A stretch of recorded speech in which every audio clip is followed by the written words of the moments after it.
ingeniero Sonnenhorst? Bueno, dolido, Vicente, como la mayoría de los ecuatorianos. Le decía fuera del aire que yo ya estoy cansado de pasarme dando pésames, ¿no? Todos los días asesinatos, todos los días sicariatos. Y evidentemente en esta ocasión nos golpeó en nuestra casa con nuestro candidato en Esmeraldas, con River Sánchez. Nuevamente aprovecho para transmitirle nuestras condolencias a él, a su familia, a sus hijos, un niño de 11 años, imagínese, Vicente. Supimos que estuvo en Esmeraldas usted ayer. Estuve allá en Quirindé acompañando a la familia. ¿Qué se conoce del dato, de la circunstancia? No quiero opinar, una persona buena, siempre ha sido una persona dedicada a los temas agrícolas, fue funcionario de Ban Ecuador, fue funcionario del Ministerio de Agricultura, muy querido en la provincia. Estaba haciendo una gran campaña, estaba haciendo un gran trabajo promocionando una propuesta, estaba muy preocupado por el mayor problema de Esmeraldas y del país, que es la inseguridad. Y mira lo que le pasa, al final del día saliendo, trabajando hasta el domingo en la noche, estaba conversando con un exalcalde de Quirindé, y se le acercan 4 delincuentes, le golpean la puerta, todavía no se sabe la razón. En motos. Y él, no, a pie, 4 tipos a pie. Y él, al tratar de escapar, le disparan en la cabeza 3 tiros. Y bueno, y al resto lo conocemos, pero ahora sí le digo, ahí están filmados, ¿no? ¿Qué le voy a garantizar? Le garantizo que los va a coger la policía. Y luego van a pasar 2 cosas. Le han cogido a 3, me parece. Ya. No, eso es en Quevedo. En Quevedo. Le garantizo que van a pasar 2 cosas. Primero, que cuando los cojan van a haber tenido 3 sicariatos y 15 robos cada uno. No sería nada extraño. Cada uno. Sí, señor. Y segundo, no faltarán los jueces que los dejen libres. Entonces, ¿nosotros qué estamos proponiendo?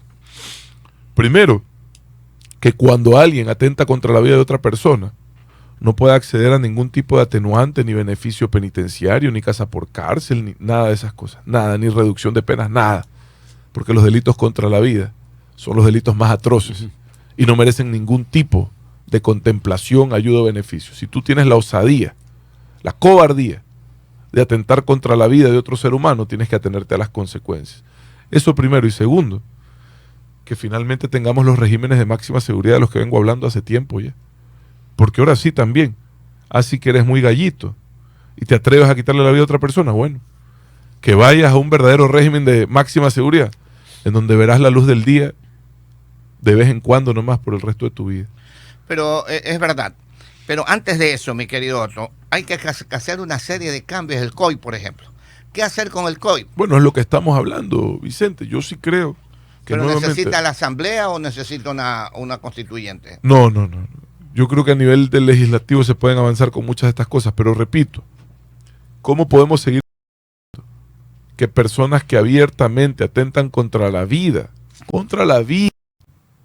puedan acceder a cualquier forma de beneficios que no tienen derecho? El rato que tú violas el derecho fundamental, el derecho humano más importante, que es el de la vida, no tienes derecho a nada más. La acumulación de penas o cadena perpetua, no decir de cadena perpetua, acumulación de penas. Mire, tal vez. Existe la acumulación de penas y está bien. El problema es que, como le digo, utilizan los beneficios penitenciarios de prelibertad, tantas cosas que hay, para salirse con la suya, abusando de una discrecionalidad que finalmente termina siendo corrupción judicial. Entonces, ¿qué se necesita? Que principalmente, yo entiendo el derecho que tenemos a rehabilitarnos, el derecho que tienen todos los ecuatorianos de poder, digamos, cambiar su vida, mejorar, pero cuando atentas contra la vida, ese derecho se acabó. Totalmente de acuerdo, pero ¿qué ocurre? Si usted viene a evitar esta serie de ventajas que tienen todos los delincuentes, ¿salen los derechos humanos a defenderlos? Me importa un pepino. Le repito, estoy hablando solo y exclusivamente de quienes atentan contra la vida de otros ciudadanos. ¿Y los derechos humanos de la familia de River dónde están? Así es. ¿Dónde están? Y perdónenme, hablábamos con el economista Calderón de lo que acaba de ocurrir en Quevedo. ¿Y los derechos humanos de ese joven médico profesional y de sus familiares dónde están? ¿Y quién responde? Y le garantizo que en ese caso también tendrán 3, 4 y 5 detenciones cada uno de esos delincuentes. Y aquí salen nomás, tranquilitos, y nadie dice nada. Entonces hay que cerrar la puerta por la que salen. Ahora, la prevención para toda esta situación. ¿Qué haría inmediatamente si llega a ganar la presidencia al otro día? O si ya le dicen, aquí va, bueno, vamos a hacer Vicente, tal cosa. ¿Qué hacer? Yo quiero insistir en esto, porque quiero que hagamos memoria. ¿Qué nos trajo a esta incertidumbre política que estamos viviendo? Porque no nos engañemos. Esta elección es fruto de una crisis política que es el resultado del bochinche y el berrinche de la clase política que tenemos, que no nos las merecemos, porque los ecuatorianos nos merecemos algo mejor, que no se saben poner de acuerdo ni para repartirse entre ellos lo que siempre se reparten, porque para eso están. Así es. Para el reparto, para la impunidad, para la venganza, para el odio, para eso están. Y nosotros en medio de esta crisis, los ciudadanos pagando los platos rotos, que mientras nos están matando tenemos que llevar a cabo una elección que realmente debió haberse dado en el 2025 si tuviésemos una clase política que tenga por lo menos la mínima intención de poner los problemas del país por delante de sus intereses particulares, pero no la tenemos. Y por eso estamos aquí a ver si cambiamos. ¿Pero por qué le digo esto? ¿Cuánto cree que cuesta esta elección? Claro, 90 millones 80 millones de dólares. 80 millones de dólares. Nuestro primer programa es la recuperación del control de las cárceles. ¿Sabe cuánto cuesta? 40 millones. 50 millones de dólares. Usted sabe que a Reader lo tuvieron que llevar de Quinindé a Santo Domingo. ¿Sabe por qué? Porque en Quinindé no hay hospital. ¿Sabe cuánto cuesta el hospital de Quinindé? 10 millones. 40 millones de dólares uno de primer nivel. ¿Ya? Y no, nos gastamos 2 hospitales de Quinindé en hacer una elección por los caprichos de una clase política de aperro que no nos las merecemos. Entonces le digo, control de cárceles. ¿Por qué? Porque desde las cárceles opera el crimen en el Ecuador. Y en ese control se incluye no solo la tecnología de la que ya hemos hablado, escáneres, cámaras con capacidad biométrica, inhibidores de señal, sistemas de apertura y cierre de puertas automatizados para restringir la discrecionalidad de los funcionarios penitenciarios. Pero espéreme, pero adicionalmente la creación de un régimen de máxima seguridad. Porque estos delincuentes de ese nivel de peligrosidad merecen estar en un sistema que los restringe en función del riesgo que representan. Adicionalmente, control de armas, Vicente. Pero paralelamente a eso hay corrupción, mi querido ingeniero. Por eso le digo, la corrupción... ¿Cómo la elimina? Le estoy diciendo, la corrupción es el resultado de la discrecionalidad. Si usted con tecnología disminuye la discrecionalidad del funcionario penitenciario, ya acota la corrupción. La posibilidad de entregar el control de las cárceles a las empresas privadas. Hemos hablado sobre todo para la construcción y posiblemente en la operación, pero ahí hay que hacer reforma legal, de las cárceles de máxima seguridad. Estamos hablando ya con eso. Sí, en las cárceles de máxima seguridad. Ok, control de armas, Vicente. Porque esto es de desarmar a los delincuentes y armar, equipar, entrenar y respaldar adecuadamente a la fuerza pública. Y el control de armas no es pues hacer 3 operativos más a la semana. Es hacer una inversión en tecnología de inteligencia que nos permita finalmente estar 5 pasos adelante y no 3 pasos atrás de los delincuentes como estamos. Claro. Y saber exactamente a quién le compran las armas, por dónde entran, cómo las pagan, dónde las guardan y golpearlos ahí, porque hoy están mejor armados, mejor equipados, totalmente, mejor coordinados que la fuerza pública. Una fuerza pública que, por ejemplo, en Daule, el alcalde con un gran esfuerzo pone un sistema de biovigilancia muy bueno, pero que resulta que llaman a la policía para dar la respuesta inmediata y no tiene batería el patrullero. ¿Usted cree que eso es de recursos o es de voluntad? ¿Ah? Una batería. Voluntad. ¿Sabe cuántos policías se están yendo este año? Lo que va del año ya se han ido más de 2.000. ¿Sabe cuántos se calcula que se van a ir? 5.000. ¿Sabe por qué? Pues los mandan a Quinindé, no tienen ni la radio. Peor un chaleco, peor una pistola. Ni una cama, ni un colchón tiene. Nada, ni un colchón. Así es. Entonces se están yendo. O sea, perdónenme, poniéndome en los zapatos de ellos, yo también lo pensaría 2 veces. Totalmente de acuerdo. Entonces lo primero es darles el equipamiento, el respaldo y el entrenamiento. Y cuando hablo del respaldo, digo que cuando una persona tenga la osadía de levantar un arma y apuntar a otro ser humano, que ellos respondan, tienen todo el derecho a utilizar la fuerza letal. ¿Cómo le explico? Un policía tiene todo el derecho a defender nuestra vida. Y si lo hace en ese sentido, dentro del marco legal, tiene que poderse defender en libertad, primero. Segundo, contar con el acompañamiento legal gratuito y de calidad. Y tercero, este presidente, en caso de que ese policía sea injustamente sentenciado, le dará un indulto sin dudarlo. Porque aquí necesitamos que los policías estén concentrados en cuidarnos a nosotros y que ellos no se preocupen que yo los cuido a ellos, Vicente. ¿Y qué hacer con los jueces? 8:15 con el ingeniero Otto Sondenholzer, candidato a la presidencia de la República. En el caso del sistema judicial, necesitamos para los casos en donde hay, porque los hay, jueces honestos. Así es. Y fiscales honestos, que también los están asesinando, como hace un mes aquí en Durán. Y fiscales, así, sí, señor. Necesitamos crear, primero, un sistema para brindarles seguridad a ellos y a sus familias cuando estén en este tipo de casos, de sicariatos, de ese tipo de situaciones que representan un narcotráfico, que representan un riesgo para su vida. Pero en caso, porque uno va midiendo los niveles de inseguridad y de peligro, de riesgo, En caso de que la situación sea más grave, estamos proponiendo un sistema de despacho telemático dentro o inclusive fuera del Ecuador en sedes diplomáticas para que puedan despachar con seguridad ellos y sus familias hasta que esos delincuentes sean sentenciados, ¿ya? Pero adicionalmente, Vicente, y esto es general, dos cosas. Primero, la plata, el dinero mal habido es como la tos, no se puede esconder. Pero si nadie la busca, no vamos a poder combatir la corrupción. Pero existe una UAFE aquí. Entonces, tenemos a la UAFE, que tiene que trabajar coordinada con el SRI, en articulación con el SRI, para detectar dineros mal habidos, no solo de la corrupción, no solo del narcotráfico, sino también de la evasión fiscal. Tenemos que encontrar dineros mal habidos para empezar a poner orden y combatir la corrupción. Segundo, Vicente, usted sabe mejor que nadie que tenemos unidades especiales de primera en la Policía Nacional. Sí, señor. ¿Ya? La UNACE, una de ellas, que es una unidad que se dedica a combatir el secuestro y la extorsión. Pero ¿qué ha pasado, Vicente? Que en los últimos 2 años, así como los indicadores de muertes violentas se han ido a los cielos, 5 o 6 veces más que hace 2 años, los indicadores de secuestro y extorsión peor. Entonces la UNACE necesita, en mi opinión, y lo vamos a proponer, dedicarse solo al tema de secuestro, que de por sí ya se ha convertido en un tema demasiado generalizado. Así es.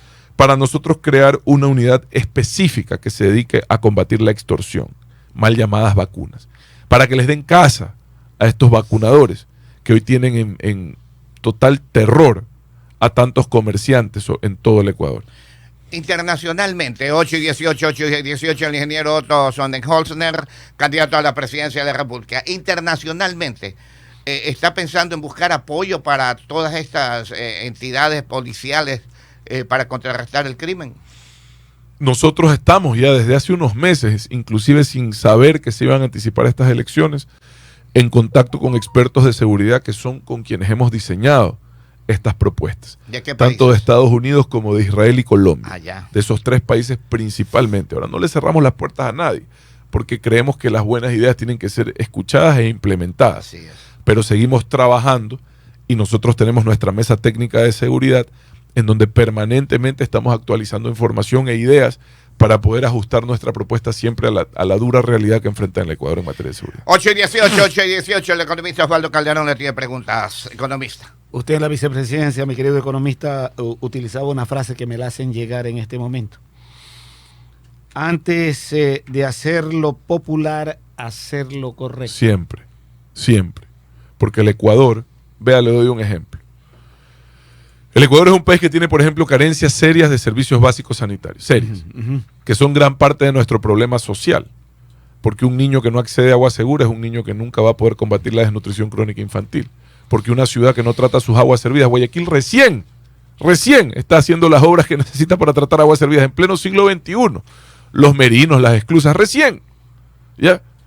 Una ciudad que no trata sus aguas servidas, una ciudad que contamina. Pero lógico. Y que no genera un ambiente saludable para crecer. ¿Y por qué no se han hecho esas obras? Que, como le digo, existen desde el Imperio Romano los acueductos. Acá no llega. ¿Por qué no se han hecho esas obras? Porque no son populares. Ah, pero son correctas. ¿Por qué no son populares? Porque no se ven, porque están bajo tierra. Entonces aquí los políticos prefieren hacer una piscina de olas que dar agua potable. Es increíble, pero es real. Parece broma. ¿Qué me pasó a mí? Porque yo recorro el país desde niño y siempre veía eso y decía, ve qué bonita. Me acuerdo, por ejemplo, allá en el eje hacia la vía Manabí, en Isidro Ayora, no me puedo olvidar. Ve, era peladito, yo habré tenido 18, 17 años, acaban de hacer una avenida de 4 carriles preciosa. O sea que es un cantón pequeño, rural. Yo decía, Dios mío, pero aquí no hay ni mucho carro, pero han hecho la avenida de 4 carriles preciosa. Al año siguiente paso toda la avenida rota. Ah, ¿por qué? Porque hicieron la avenida, pero no habían hecho alcantarillado o potable. Esa es la historia del Ecuador. Siempre así. La gente haciendo lo popular en vez de hacer lo correcto. Yo soy una persona que siempre hará lo correcto, porque esto no se trata de mí, ni de mis intereses políticos, ni electorales, ni personales. Se trata de lo que podemos hacer quienes tenemos la oportunidad para cambiar para bien y de forma sostenible la realidad de los ecuatorianos. Usted hablaba, economista, en la introducción, regímenes de máxima seguridad. Establecer también construcción, obviamente, de lugares adecuados. ¿Cómo hacerlo? La relación temporal, año y medio, tratar de lograr todo este cometido. Mire, yo no le voy a mentir porque no sé mentir y no quiero aprender a mentir. No es fácil. No es fácil. Y ese corto tiempo no será suficiente para resolver todos los problemas del Ecuador. Pero así como parece poco tiempo, 15 meses, economista, hay familias que ya no pueden esperar un día. Claro. Hay personas que están ya vendiendo, hipotecando y arriesgando todo para irse de su propio país porque han perdido la esperanza de encontrar futuro aquí cada vez más. Hay familias que no saben ya si ir a trabajar porque los tienen extorsionados en el local. Hay personas que ya no quieren salir de la casa, no quieren agarrar un bus. Entonces, personas que mucho. ni siquiera tienen negocios, que están siendo extorsionadas solamente porque Me viven dicen en que hay X barrios de lugar. Guayaquil donde ya cobran $1 por casa. Sí. Entonces, ¿sabe qué? $2 cobran. Ya, economista. Casas de cañas en el sector de la Casuarina hacia adentro. Eso no existía hace 2 años en el Ecuador. No existía. ¿Usted prefiere ocultar antes que mentir? Vea, amigo, yo no ni ocultar ni mentir. Ya. Yo prefiero la verdad y así me ha ido bien. Cuando he estado al frente de graves crisis en el país, siempre diciendo la verdad, por más alto costo que tenga, por más difícil que sea. Porque sobre la verdad se puede construir futuro, nada más. ¿Qué modelo a seguir para tratar de cambiar estos temas de seguridad? Usted ha planteado algunas aristas, sin duda alguna, pero yo le pregunto, ¿qué modelo de manera específica a seguir? Singapur, que es uno de los países sobre los cuales más se habla, era un desastre y se cambió de la noche a la mañana, vamos a decirlo de esta manera. Ese tipo de gestiones, tratar de aplicarlas en el medio. Mire, de todas partes se puede aprender. No hay modelos de copiar y pegar. No existen, Claro. porque cada país es distinto, cada cultura es distinta, cada situación es distinta. Pero hay cosas buenas en distintos lugares de las cuales se aprende. Para mí hoy, las que más le sirven al Ecuador tienen que ver con la implementación de tecnología que reduzca la discrecionalidad de los funcionarios. ¿Por qué? Sobre todo penitenciarios o policiales. ¿Por qué? Porque ahí tenemos lamentablemente una debilidad. Hay funcionarios que desgraciadamente se han dejado corromper. Y si no encuentras formas de cortar eso con elementos que limiten la discrecionalidad, no vas a poder lograr avances. Hay cosas buenas en lo de El Salvador. Lo del control de cárceles es algo que se está haciendo allá con éxito. Y ahora no es de copiar y pegar. El Salvador es un país del tamaño de la provincia del Guayas, con una población de 5 millones de habitantes, ¿verdad? Singapur es una isla pequeñita. No es de copiar y pegar, pero hay cosas buenas en todas partes, en Colombia, que se pueden implementar en el Ecuador. Y las hemos tomado en Israel, en Estados Unidos, y las hemos tomado y las hemos hecho parte de nuestro plan de gobierno. Hay mucho que hacer porque el ministro de Obras Públicas, César Rodón, públicamente reconocía que, por ejemplo, no hay control en la frontera sur y todo el mundo entra y sale, pero sin ningún problema. Falta mucho por hacer y no hay tiempo que perder. Hay que actuar con sentido de urgencia. Usted llega a la presidencia de la República en el mes de noviembre. La caja chica le permitirá la posibilidad de maniobra porque en el aspecto económico también estamos limitados. Usted es economista y hablábamos hace un rato de decir la verdad. Yo le insisto al gobierno en que diga la verdad, porque hablan todo el tiempo de un país que yo no conozco. Hablan todo el tiempo de un país cuando yo reviso las cifras que objetivamente no existe. La novela se cambió, ya no es Alicia, sino Guillermo. Mire, 9.000 millones de necesidad de endeudamiento para este año. 3.000 millones de déficit. El déficit a mayo del 2023 es mayor que el que recibió el señor en mayo del 2021. Para que se dé una idea, después de una pandemia, pues, 50.000 barriles menos de producción petrolera diaria. 50.000 barriles menos. No estamos hablando todavía del sí del Yasuní. Claro. 1.000 millones más de gasto corriente. Una recaudación tributaria debilitada. Entonces, ¿qué es lo que nos dejan? Ahora, dentro de ese escenario, porque yo, a diferencia de otros, no puedo presentarme aquí con el optimismo fundamentado en la ignorancia. Yo sé exactamente a lo que voy y sé exactamente qué hacer. Dentro de esas limitaciones, hemos identificado recursos por entre 1.500 y 2.000 millones de dólares. Principalmente, vea lo que le voy a decir, cállese para atrás, de proyectos que han dejado abandonados y que tenían financiamiento. Proyectos de mantenimiento por resultados viales, proyectos para rehabilitar las cárceles, 50 millones con el BID, el anterior con la CAF. Ahí nomás hay 1.100 millones de dólares, economistas, que están peloteados por falta de gestión, por desinterés o por incapacidad, desconozco. Los vamos a recuperar. ¿Por qué? Porque la única forma de salir de esto es haciendo crecer la economía, inclusive de la crisis de inseguridad, de desempleo. Una economía que va a crecer al 1% este año. Al 1%, que es equivalente a decrecer, porque la población crece al 1,5%. Claro. El único país de los 3, Colombia, Ecuador y Perú, el único que no termina de recuperarse totalmente desde la pandemia somos nosotros. ¿Ya? Entonces la única forma de darle la vuelta a eso es haciendo inversión pública en infraestructura. Como le digo, entre 1.500 y 2.000 millones de dólares que nos van a servir para generar decenas de miles de empleos y darle vida nuevamente a esta economía que está totalmente deprimida. Y lo vamos a hacer desde ya, con proyectos, como le digo, que están listos, porque no hay tiempo para planificarlos, no hay tiempo para hacer los estudios, no, se nos come el año entero. Proyectos que están listos y que los vamos a empujar para darle vida a la economía. En ese margen de valores económicos, se necesita mucha plata para armar a la policía, patrulleros, armas, etcétera, etcétera, etcétera. ¿Qué hacer en ese sentido exclusivamente? 826. Mire, el recurso que hemos identificado incluye alrededor de 400 a 500 millones de dólares en el tema de inseguridad, ¿ya? Mucho de ello es con alianzas, con apoyos de otros países. Otra parte de ella va a ser inversión pública directa. Por ejemplo, en la misma línea de lo que hablábamos, había un proyecto ya, creo que era del Banco Mundial o del BID, no me acuerdo, para recuperar 100 UPCs, construir nuevas y recuperar 100 UPCs. Lo dejaron caer. Lo dejan caer. Son cosas que están listas, Vicente, que se necesitan con urgencia. O sea, y no solo en seguridad, hay que comprar ambulancias. No había una ambulancia para llevarlo a Ríder, a Santo Domingo. O sea, no había hospital y no había ambulancia. Es una gran verdad. Ya, se lo tuvieron que llevar en una camioneta. Hay que comprar ambulancias, hay que comprar patrulleros. Hay que hacer eso, no son gastos, son inversiones. Pero ¿eso en qué tiempo para si tiene mes y Eso medio? en 15 meses, Año y medio. sin duda, esos elementos sin duda. Otros que vamos a dejar encaminados, porque este es un proyecto de país que tiene que seguirlo. Quien sea que continúe en el poder tiene que seguirlo porque este es el mejor diseñado, está pensado en el bienestar de la familia. Política de Estado, como siempre hemos hablado. Por Dios, es todo lo que necesita el Ecuador, ya dejar de andar viendo tanto al retrovisor. El que quiere, usted cuando conduce el carro, ¿para dónde mira? Al retrovisor nomás de vez en cuando. Claro. Pero mira para adelante, si no se choca. Hay que ver para adelante y hay que construir un país basado en decisiones de Estado. No de persona, no de partido, de Estado, que perduren en el tiempo y que nos den políticas públicas que nos cambien la vida para bien. Ok, 8 de la mañana y 28 minutos para finalizar. ¿Qué hacer en breves palabras contra la delincuencia en el momento que usted llega? Como le dije, mi querido Vicente, control de cárceles, control de armas, respaldo, fortalecimiento de la fuerza pública. Me olvidé de un tema importante, control de espacio acuático. La Marina tiene 15.000 hombres y mujeres que no pueden cumplir con su rol porque no tienen ni lancha. Y cuando tienen lancha no tienen gasolina. 50 lanchas para la Marina también vamos a comprar.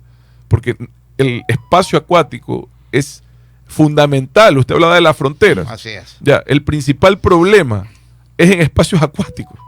Así que es respaldo para la Marina, creación de la Unidad Especial Antiextorsión, fortalecimiento de la UAFE y el SRI para controlar lavados de activos. Y evidentemente el respaldo real a una fuerza pública que se siente abandonada, Vicente. ¿Usted irá de cabeza, irá adelante a una operación de esta naturaleza? Mire, yo no soy comando, yo lo que soy es un presidente que va a hacer lo que hay que hacer y dar las instrucciones con el liderazgo que se necesita y darle el respaldo a la policía, pero estaré donde tenga que estar, como estuve en la más grave crisis de la historia del Ecuador, es verdad. Liderando con el ejemplo. ¿Ya? Donde uno pueda servir tiene que estar. Ok. A usted sí le va a alcanzar los 15 meses, no como al inepto. Perdóneme, yo ya hasta, me parece que hasta le falto el respeto ya a Guillermo Lasso, pero es un inepto. Mire, de los 100 minutos y de los 100 días. Mire, economista. Discúlpeme. Mire, no, yo lo entiendo, porque créanme que la situación ya es desesperante para la mayoría de las familias del Ecuador. Le repito, es mucho lo que se puede hacer en 15 meses. Decirle que vamos a convertir al Ecuador en Singapur en 15 meses sería mentirle, ¿no? Pero vamos a hacer mucho y sobre todo vamos a hacer lo correcto, lo que hay que hacer, con sentido de urgencia y con empatía. Exacto. Muchas gracias al ingeniero Otto Sondenholzner, realmente candidato a la presidencia de la República del Ecuador. Hubiésemos querido conversar otras cosas, pero comprendemos que está muy golpeado ante la muerte de un candidato de él a la asamblea en la provincia de Esmeraldas. ¿Ya tienen quién lo va a reemplazar? Estamos en eso, Vicente. Ahora, por respeto a la familia y todo, pues esperemos a que le den hoy cristiana sepultura a Ríder. Y luego veremos ese tema con paciencia. ¿Sí? Ok, lo dejamos con las últimas palabras, ingeniero. No, muchas gracias a ustedes, a la audiencia de Radio Sucre por escucharnos, por estar siempre atentos a nuestras propuestas y más bien continuamos nosotros, sí, golpeados, pero con una campaña que tiene que meterle fuerza y sobre todo seguir presentando las mejores soluciones a los problemas del país. Muchas gracias al ingeniero Otto Sonnenholzer, candidato a la presidencia de la República por el partido Suma. Ya lo digo, ya aprendí el otro día. Muy bien. Sonnenholzer, ¿cómo está, don Otto? ¿Qué Buenos cuenta, días. don Vicente, @Dito? ¿Cómo va? Economista, gusto saludarlo El también. gusto es mío, mi querido Otto. Aquí que queremos conversar con usted después de estos espacios. De él, que hay que ir a comer. Así es, porque A si no comerciales. nos come el tigre.